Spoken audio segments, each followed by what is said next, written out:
Welcome to Cargo Film Presents. I'm Dan. And I'm Dave. At Cargo Film Presents, we highlight and talk about films in our catalog that you can watch on various streaming platforms.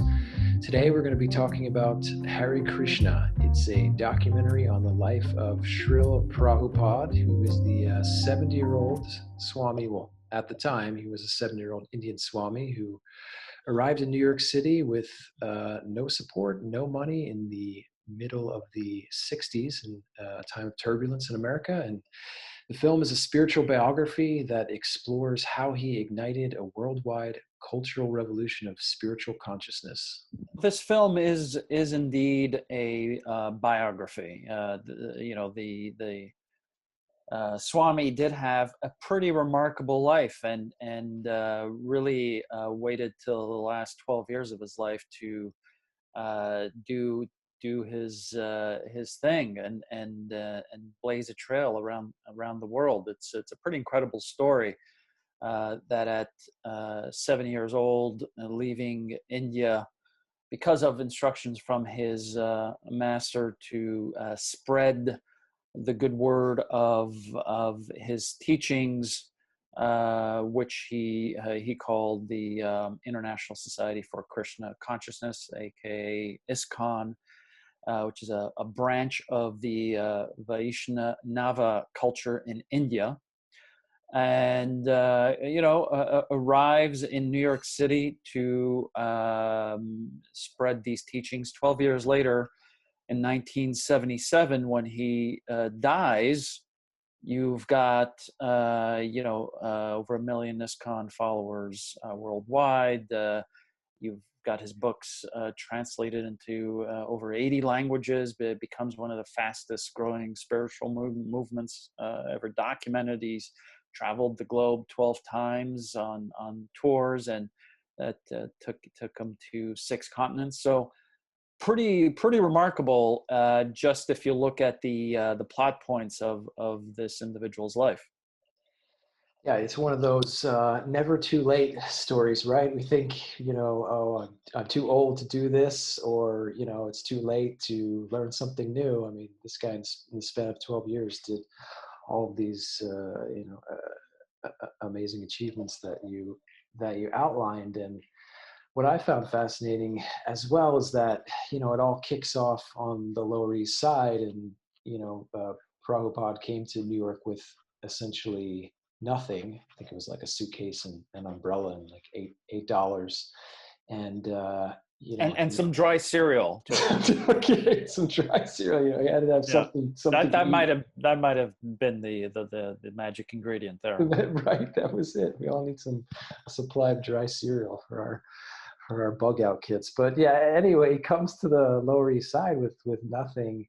But it seemed like America was ready for him, right? I mean, it was in the 60s, everything was being called into question, materialism, militarism. It was a time of real, both political and spiritual crisis. And then, enter the elderly Indian Swami, who's talking about the spirit soul, and just captured and captivated the attention of,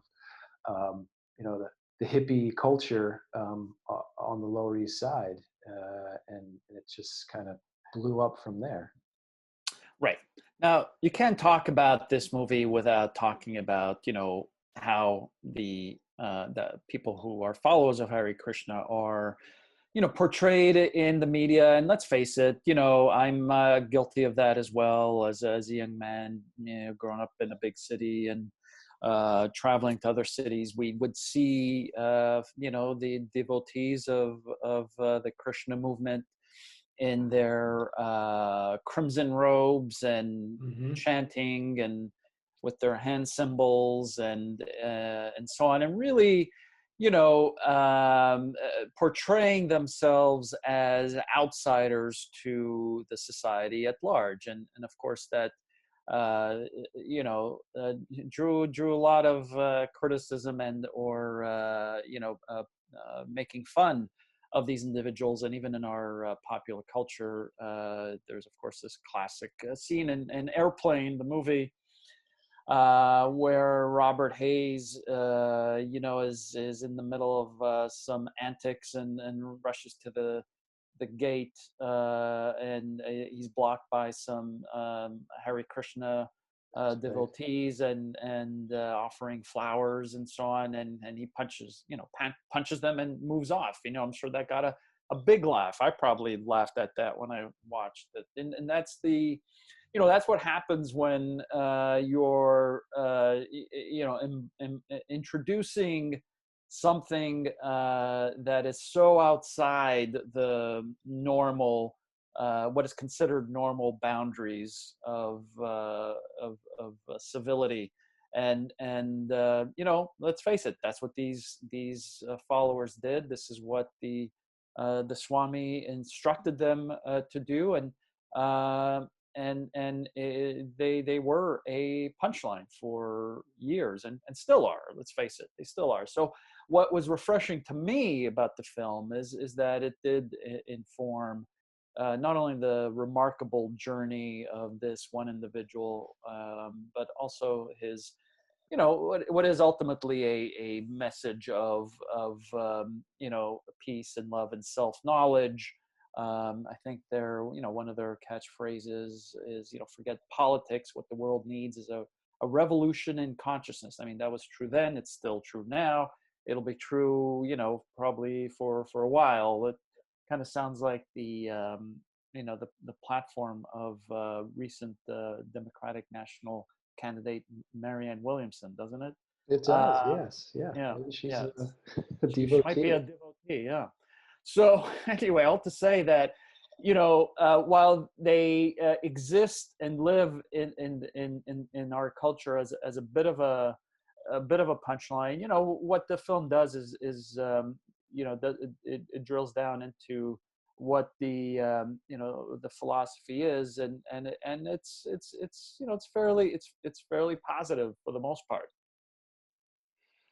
Yes, absolutely. I mean, it's, yeah, as you say, they've become a bit of a pop culture joke. But what the film does nicely is it's contextualizes, um, the religious and spiritual history, which reaches back thousands of years into India. I mean, this is a kind of continuation of a religious and spiritual tradition that found a foothold in the West through Prabhupada, and has grown immensely, as a movement. But also you've seen its influences on Western and American culture, from yoga, vegetarianism. I mean, if you look on Instagram, you see people posting about clean living, and that was their teachings. Live a clean life and Exactly. chant every day. And that's like pretty much everybody living on the coasts right now, right? Especially California. You like live a clean life, chant every day. You're like, wow, that sounds like some kind of hashtag campaign you'd see on Instagram.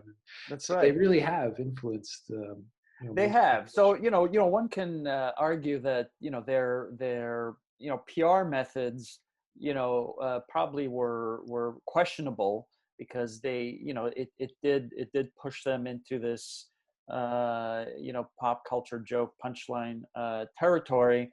But you also can't argue with success, and certainly, the movement has been a success by any measure. I mean, and again, we also want to stress that the film isn't necessarily, it isn't a film that is preaching for to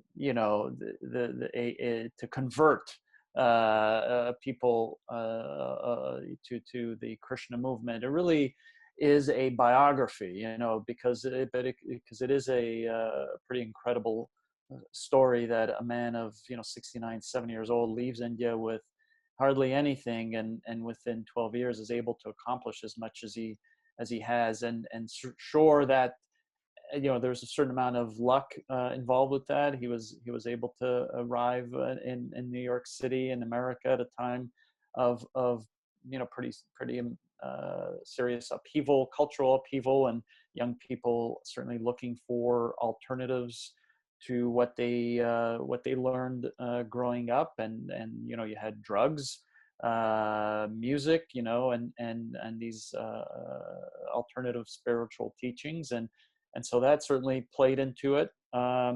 But as you say, now we are seeing the derivatives of those teachings kind of becoming very mainstream. Yep, absolutely. And yeah, I mean, there is one pop culture reference that I saw, not too long ago, that was not necessarily negative. There was, I don't know if you remember, there was an episode of Mad Men, and one of the copywriters from the office is found in Prabhupada's company as he's joined up with the Hare Krishnas and left the ad world. So it's one where I remember recently was something, at least not making fun of Right. of the movement. But well, yeah, I mean, if you're going to be setting your story in the 60s or early 70s, I think, yeah, it'd be hard not to have some of that kind of infiltrate the story, because it was pretty prevalent back then, and was prevalent for many years. I have to say, I don't see devotees of the Krishna movement in cities around the world these days. Maybe they're using alternative methods of raising awareness. Have you? I have, yeah, in Union Square. I used to walk through Union Square. The Krishnas would still maintained a presence there, and I guess the gift shop there is gone though on the Bowery. But yeah, you can still find them in like Union Square, and at least in New York and in Right. Brooklyn. I think they have a temple or some kind of presence. Right. Now, there also, the film isn't, does touch upon a little bit of the controversy, and of course, one can understand, parents in the 60s and 70s having their teenagers, giving up their lives and education to follow the Swami, and the movement was criticized for brainwashing. And parents were up in arms, and certainly it's a pretty pervasive news story for a number of years. Yeah, so I guess just to wrap up, I mean, if you've ever wanted to know why the Hare Krishnas engage in street chanting, or what the mantra means, or how you conquer New York City with some dry cereal, then I think this film is for you, the spiritual seekers out there. Yeah, and to speak more directly to the technical aspects of the film, it does evoke that period of time of the counter revolution in the 60s, and with George Harrison becoming an early big name devotee, but also includes Allen Ginsberg and later Boy George. But it also uses some pretty top-notch recreations and terrific use of archival footage and animation. And it's got a beautiful score by one Michael Malora. And as we say, if you enter this less as being interested in exploring a spiritual movement, and more as of a biography of incredible story of a spiritual person, and how that movement became global. It's quite a ride. It's quite a story. So where can we see Hare Krishna? So we can see it on Amazon and on Vimeo on demand, in most parts of the world. So check it out there. You can also buy DVDs or DVDs That's available. Right. Yeah. Grab a DVD. Yeah. All right. Let's roll the clip.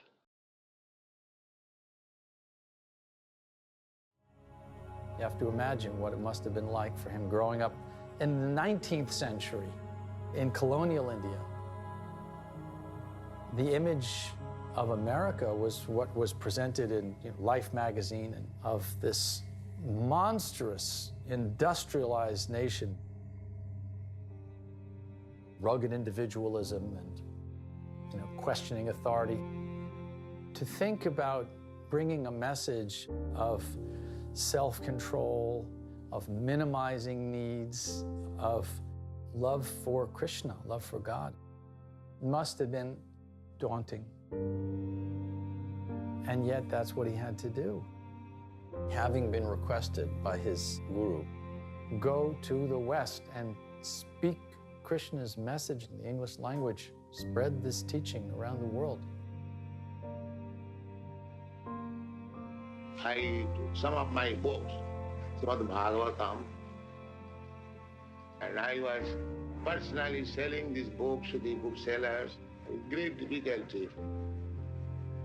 New York is a very expensive city for a landlord.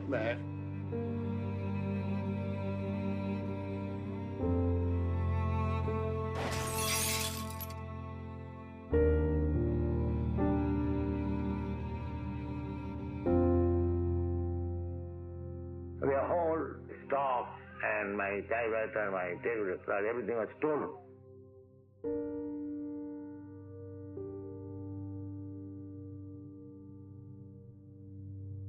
In this way, I became very much depressed. And I was going to the shipping company when the next ship is going to India. He did it 2 or 3 times. The clerk at the shipping counter, he asked him, well, Swamiji, you keep asking when the boat's going back, but you never actually go. I'm not very much hopeful that I wrote one poetry. Krishna, why you have brought me in this country? What can I do? But because you have brought me here, must be there is some purpose. All right, make me dance as you like.